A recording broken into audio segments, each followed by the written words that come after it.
My name is Netemba Hadebe. I'm from Durban, Pinetown, in New Germany. I started my cadetship actually here in SA Galas 2013, and I got my ticket 2015, and I got another chance from SAMSA to be the third mate here. I'm currently a third mate on SA Galas, and right now we are preparing ourselves on Thursday, the coming Thursday, the 31st, to go for another trip, of which it's gonna take us for like 2 weeks to deploying buoys along the South African coast. Okay, so what is it like to be a seafarer? Tell me what brought you into this field? How did you get to be a seafarer to begin with? Firstly, I did my high school at Tengele, so I was exposed in maritime industry at an early age, like in grade 10. I was doing maritime economics. My teacher was Mrs. Masubu, so she got us exposed in maritime industry. And then when I get to the university, I did maritime studies, S1 and S2, and then I came at sea to do my cadetship until I qualified. But for now, for me, it was just a great opportunity for SAMSA to give us, because for South Africans, like when you are done with the university, you must get the experience at sea. So SAMSA created this SA Galas as a training ship, which is dedicated as a training ship to train the cadets before you can just go internationally. To start here, it's a great opportunity, I would say, because here you have the training officers. They familiarize you guys, they teach them, and there's officers. You get to know almost everything. By the time you go overseas, you already have an idea. Already you know most of the things. So your life, when you're outside, it becomes more easy. How far have you traveled? Have you been to the Antarctica? Have you been?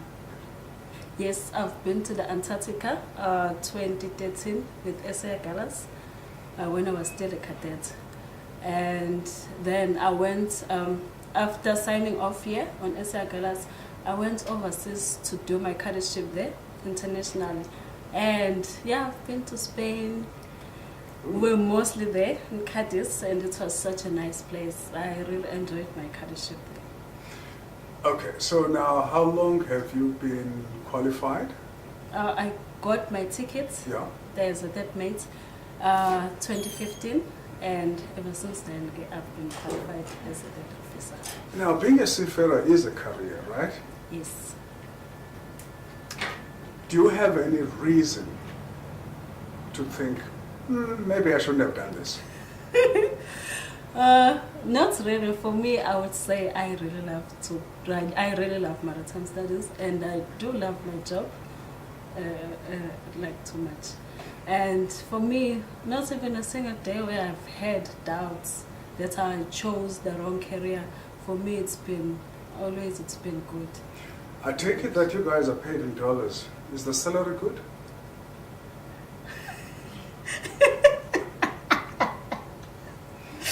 No, we are in South Africa. We are working for SAMSA.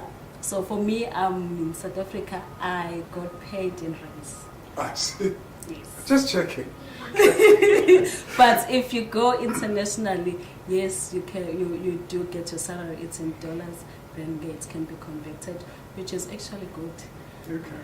Now, in the workplace, there are always challenges. Sometimes it's lack of facilities. Sometimes it's lack of people paying attention to your problems. We all have problems. Sometimes it's health problems. How do you find it? Well, at sea, I would say, especially when you are too away from home, well, firstly, you do miss home. And if there's something which is not right at home, it's normal for everyone. You don't, even your state, you just...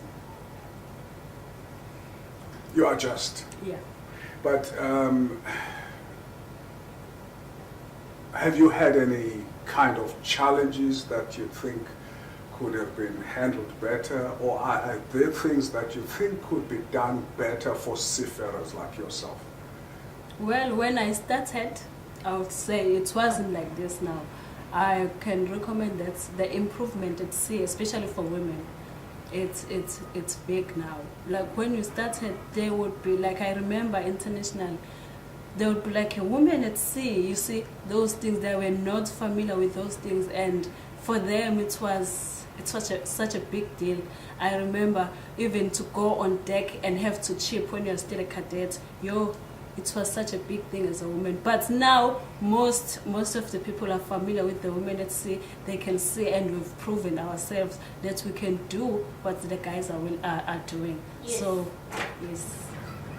I hear there's a cheerleader over there. Okay, all right. So where do you see yourself in the next, say, 10 years? Well, firstly, I'm still working towards my chief mate's certificate of competency, and after that, I'll accumulate enough sea time for my captain's ticket, and after that, obviously, I'm a woman. Somewhere, somehow, I will have to go and work ashore and start a family and so on. But for me, I will not stop until I get my master's ticket. Wow, that's very interesting. Now, obviously, you would refer to something that's of interest, I think, to a lot of people. Why? And that is, I'm female. At some point or another, I got to start a family, and I got to, have a full life, so to speak. Currently, do you get leave? Yes, we do get leave. For me, I've been here since February, and then after the trip, I think I'm gonna go home. Okay. Yeah. So you do get leave. So here on SAMSA, so the officers, they get the 2 months on board, 1 month off. Oh, Yeah, that's that's all. wonderful. In terms of other challenges, being away from home, for example, for long periods of time, I believe it could be anything up to 6 months. You do get challenges. You become lonely, you suffer anxiety, those kind of things. Have you had that kind of experience? And if you have, how did you cope? Well, I could speak for everyone at sea. It is a challenge. That is a challenge, and it always happens to everyone. And well, for me, comparing to where I've been before, I can say to be here, actually, this is home, because here we are in South Africa. We have Xhosas, Zulus, Colored, so you are home. Whereas, and you can just pick up a phone and call them at home. Whereas when you are international, then that's where the problem starts. You miss home, and well, for now it's much better, because on board most of the vessels, they have Wi-Fi. Unlike before, you will have to wait until you get in port, where you have to buy airtime before you can contact them at home. Or you use the satellite phone, of which they are expensive, and when you're a cadet, you really don't afford that, because they are so expensive. But for me now, it's perfect here, because you are in South Africa, you're just few hours away from home. Wonderful. I think we've pretty much covered everything, except I've got one last question, and it's a trick question. If you were to be given this vessel to command, what would be the priority issues you would address for seafarers' welfare? How would you improve seafarers' welfare like yourself? For this vessel, I would say, so far, the SAMSA, I would say, it has improved a lot. And with SAMSA managing this vessel,